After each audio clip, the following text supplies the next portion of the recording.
e dei suoi discepoli, che lui chiama infidel mathematicians, che non vuol dire tanto matematici infedeli quanto matematici miscredenti, è ancora più forte. E aprì appunto Berkeley, che veniva da un altro Trinity College, dal Trinity College fatto fondare da Elisabetta a Dublino, si trovò a attaccare i matematici miscredenti o infedeli, attaccò la concezione di Newton dello spazio assoluto, e questo veniva considerato dai newtoniani, in particolare dal grande newtoniano Colin Maclaurin, che è uno scozzese matematico, il quale si mise a fare una breve risposta contro Berkeley. La breve risposta crebbe man mano che Maclaurin la stava scrivendo, vennero fuori 2 enormi volumi di teoria delle flussioni delle fluenti, cioè di calcolo differenziale e integrale, come era stato chiamato da Newton, il calcolo dei fluenti e delle flussioni, e la risposta di Maclaurin doveva essere proprio il modo migliore per fugare anche le accuse religiose che da parte di Berkeley venivano contro Newton.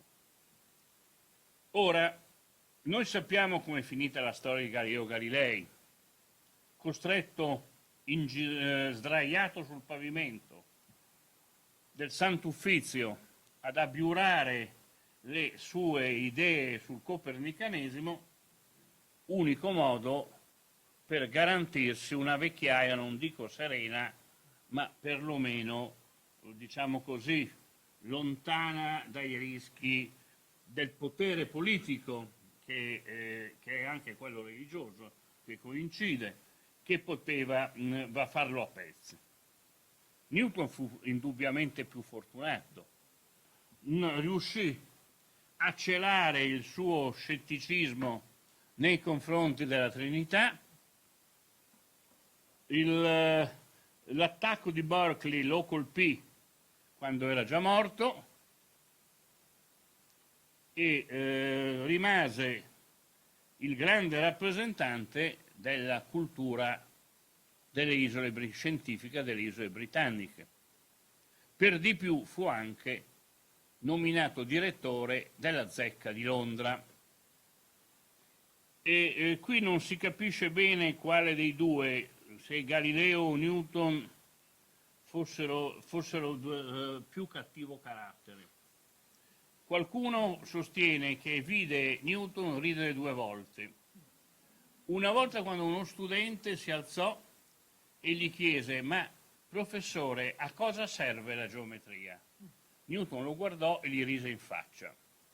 La seconda volta che si è visto ridere Newton fu mentre, diciamo così,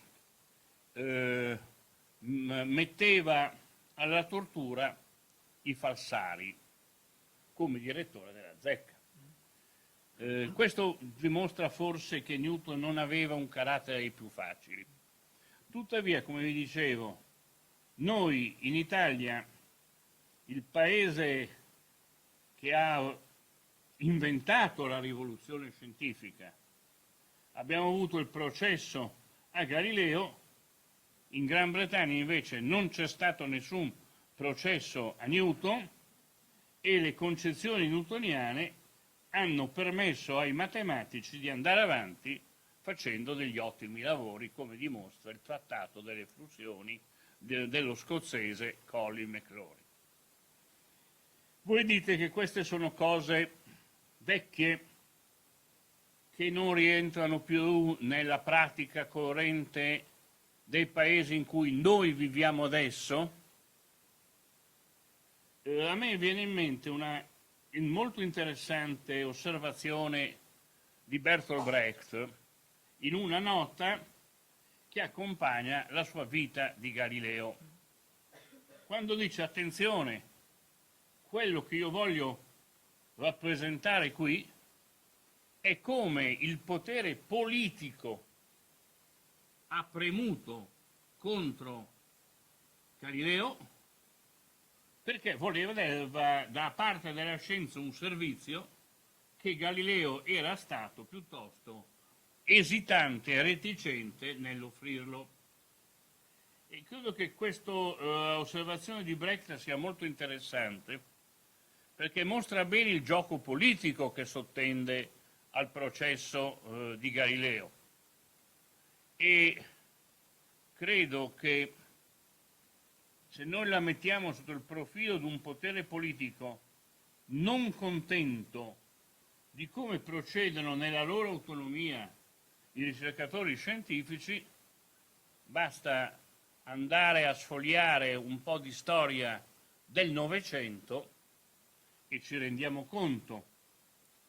Non voglio ancora una volta raccontare qui la penosa storia di come fu spazzata via la biologia darwiniana ai tempi di Stalin, col famoso caso Lissenko.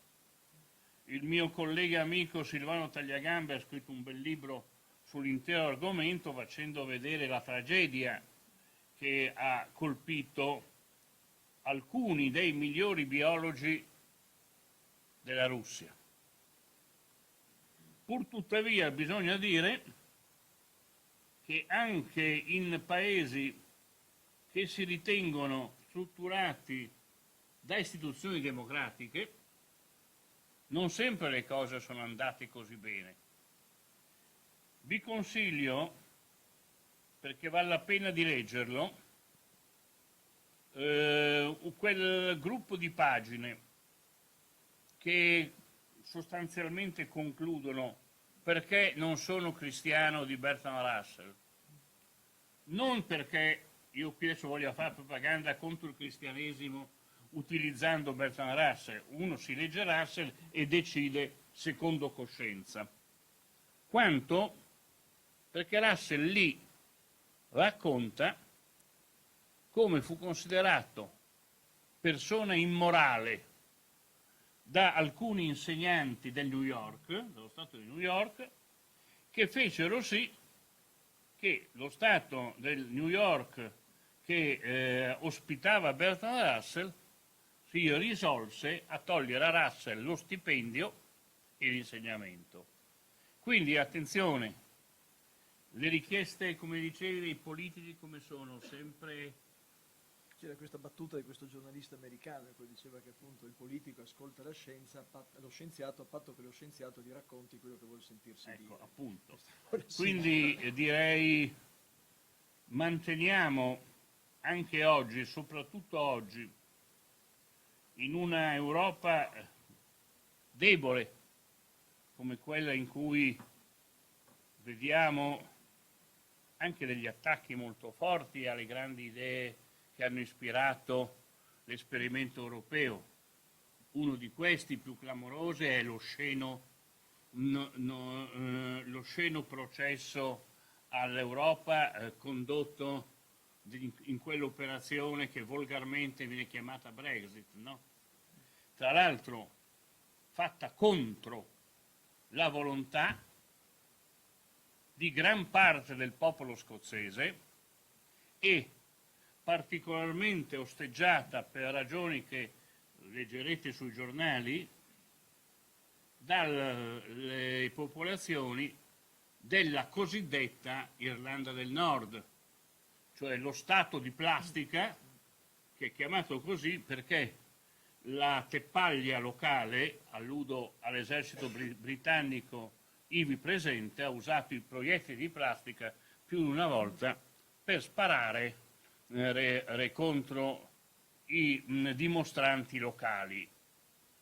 In modo equo, perché hanno sparato anche sui protestanti, non soltanto sui cattolici, questo talvolta te lo si dimentica. E quindi in un momento proprio come questo, secondo me la libertà della scienza, da Leonardo a Galileo, da Galileo a Newton, eccetera, eccetera, è uno dei pochi valori che noi riteniamo, almeno che io personalmente ritengo, essenziali per il proseguimento di una vita civile che riguarda non soltanto gli scienziati, cioè quelli che discutono di geni o quelli che discutono, che so io, di variabili nascoste nella meccanica quantistica, ma che riguarda tutti noi. Grazie.